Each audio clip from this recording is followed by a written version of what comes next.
Lalagyan po natin ito ng ito, hindi ko po masyadong dinamihan, kalahati lang kasi hindi naman po mauubos. Bali yan po ang gagamitin po natin panlagay diyan. Bali ang dosage po niyan ay nadiyan po sa likod.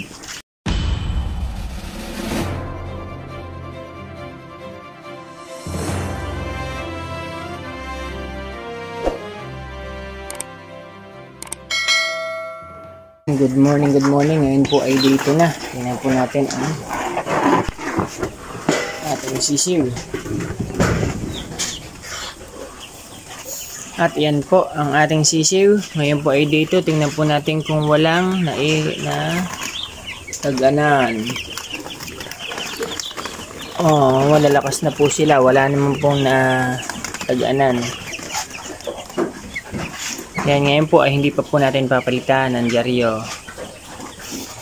Dahil kita naman po natin mga tuyo pa. Papalitan lang po natin ngayon ng tubig. Bali nga po pala kahapon, ay hindi ko lang po nakuhanan ng video. Noong pong hapon, ang nilagay ko po dito sa tubig ay nilagay po ako ng Robbie pen strap noong hapon. Bali ito po ay hindi ko na po nabisita kagabi kasi busy po kagabi. Sa ngayon naman ay mga okay naman at ang gaganda. Wala namang mga napilay na ipit o ano pa man. So bali ngayon papalitan lang po natin ang tubig. Pero ang ilalagay ko po ngayon ay instead na asukal kasi kahapon ay asukal. Ngayon po ay ano naman ang ilalagay ko dito electrogen.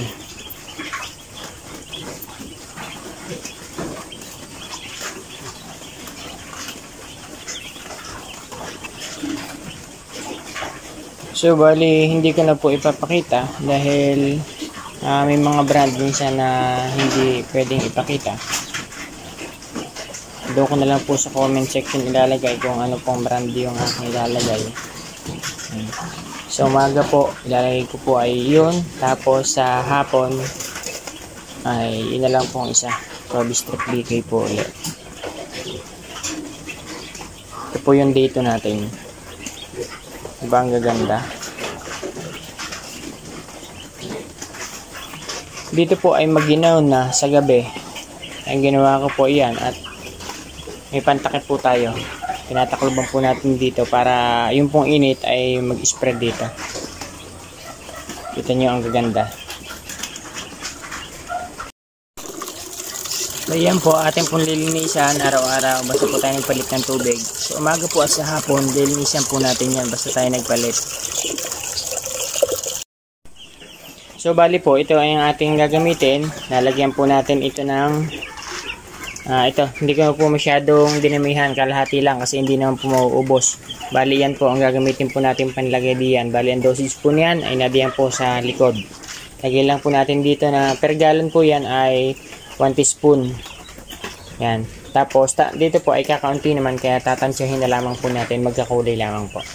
Yan po ay electrolyte with vitamins. Maganda po yan. At ito nga po, basta nagkakulay po ay atin naman pong kinakalog para po mahalo siya. So okay na po yan. Tali sa umaga, yan po ang ating ibibigay. Tapos sa hapon ay yun naman pong isa.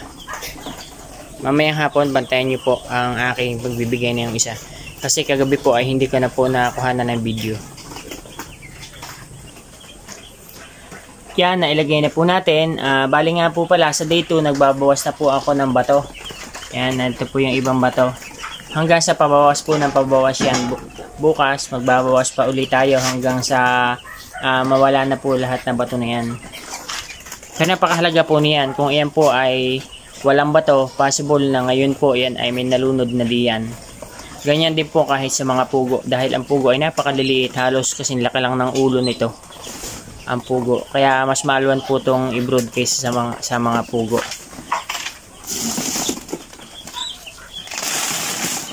Ganyan lamang po. Basta makikita nyo naman po sa mga sa mga season yan. Pag nagtumpok-tumpok, pihado na yan po ay nilalamig. So mamayang hapon po, bantayan nyo po yung ating update. Yung video at kung ano po yung ating ilalagay na vitamins. Bali hindi ko po mapagbibigkas dito at maipagpapakita. Ulitin nyo na lang po. Pagka nakita nyo po yung gamot na yun, ulitin nyo lang at screenshot nyo para mabasa nyo po. Dahil may mga brand na hindi pwedeng banggitin at may hindi din pwedeng ipakita. Kaya ganun na lamang po.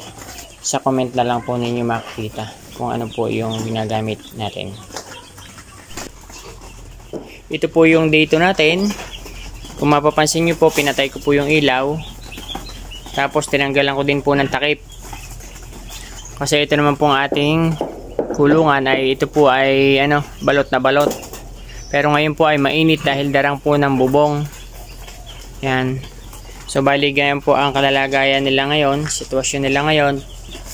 Dahil kita po natin na nakawang-kawang sila, ibig sabihin hiwa-hiwalay. Sila po ay hindi po nilalamig. Kaya tinanggalan na po natin ng ilaw at tinanggalan po natin ng takip. Yan po ang gusto nilang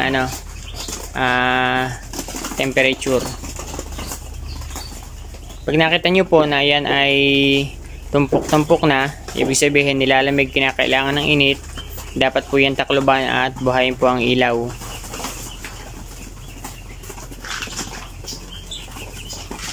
Dito pa lang po ito. Kita nyo po, wala po naging mortality. So guys, at ngayon po ay alas 5 ng hapon. Tayo po ay magpapakain. Check natin. Yan, tanggalin muna natin to. Yan, papalitan po natin ang kanilang inumin. Lagyan po naman natin ng antibiotic. Yan, rabies strep bigay po ang ating bibigay. Bali, ang dosage nito, bali ang gagawin po natin ay lalagyan lang po natin ng tigka kaunti para lang magkakulay. Ganun lamang po. May dosage naman po yan sa ilalim.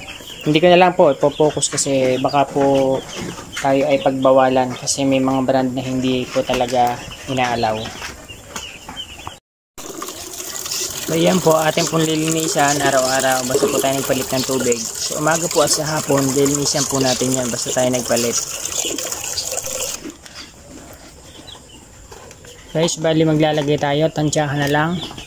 Kumulay lang po, yan, okay na yan. Hahaluin lang po natin yan.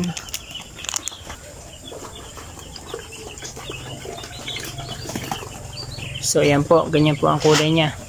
So kapag hapon po ako naglalagay ng ganyan at bukas ng umaga, iba na po uli. Katulad na po yung kanina, electrolyte with vitamins na po sa umaga. Pagkahapon naglalagay po ako nito. So yun po guys, ganun lamang po ang ating ginagawa. Kapag kahapon, pinapalitan po natin tubig. Hindi ko na po kinadamihan kasi hindi naman po nila nauubos hanggang umaga. Sayang lamang po kasi pinapalitan din lang naman natin. Nakita nyo po, nag-uumpok-umpok kasi hapon na po dito. Malamig na po dito, kaya nagtutumpok-tumpok. Pero pagka yan po ay nalagyan natin ng takip, kakalat na po diyan dahil yan po ay mainit. Kakalat na po diyan yung init sa loob. At maghihiwa-hiwalayin din po yan. Yan, sana po ay wala pong mabawas dito kahit isa. So yun lang po ang daily routine natin. Sana ay subaybayan nyo po ang ating pagbubrood na ito hanggang ito po ay ma-harvest. Yan po, maraming salamat. Happy farming everyone.